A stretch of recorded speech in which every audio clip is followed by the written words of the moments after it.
এভাবে কখনো দোয়া করেছেন, ইয়া রব, ইয়া রহমানুর রাহিম।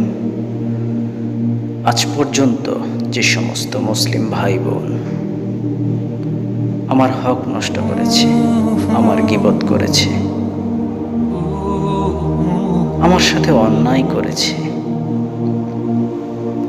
আমি তাদের সবাইকে ইয়া রব একমাত্র আপনার রাজি খুশির জন্য, একমাত্র আপনার ক্ষমার আশায় তাদের সবাইকে ক্ষমা করে দিলাম।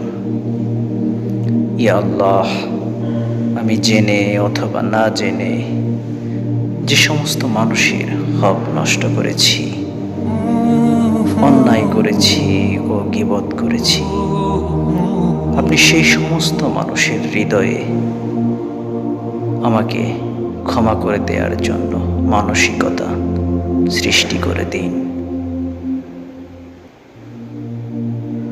ইয়া আল্লাহ, আপনি তো কোন বললেই সব হয়ে যায়, আপনি আমাকে ক্ষমা করুন। আমিন।